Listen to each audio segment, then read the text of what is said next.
World cancer day సందర్భంగా Padmashri award గ్రహీత cure foundation వ్యవస్థాపకులు డాక్టర్ విజయానందరెడ్డి గారు. భగవంతుడు గుర్తించాడు. దిస్ ఇస్ డెఫినెట్లీ ఒక కిరీటం పెట్టినట్టే. చాలా సంతోషంగా ఉంది. I'm very happy people government has recognised 15 లక్షల new cancer cases per year మన భారతదేశంలో చూస్తున్నాం. This is last year.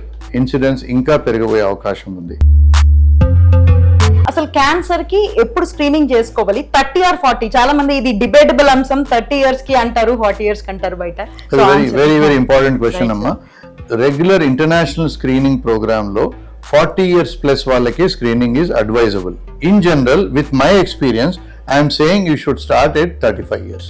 Women as well as men, by the age of 35 you should go for screening. Early menarche, తొందరగా menstrual cycle, late marriages, పిల్లలు కాకుండా avoid చేయడము, పిల్లలు అయినా పాలు ఇవ్వకపోవడము, ఇవన్నిటికీ ముఖ్యమైన కారణాలు బ్రెస్ట్ క్యాన్సర్.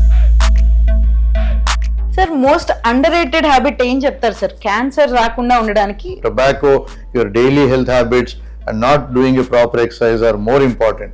So ఈ మూడుని మీరు క్రమశిక్షణగా ఉంటే ఈ క్యాన్సరే కాకుండా మిగతా 5 మేజర్ డిసీజ్ని కూడా మీరు ప్రివెంట్ చేయడానికి వీలు పడుతుంది. నా దగ్గర పేషెంట్ చేయి పట్టుకొని, సార్ मैं आपको करोड़ों देता हूँ, करोड़ रुपए देता हूँ, मेरे को अच्छा करो. It is not possible. You spoiled your health already. So be conscious about your health. Health is wealth.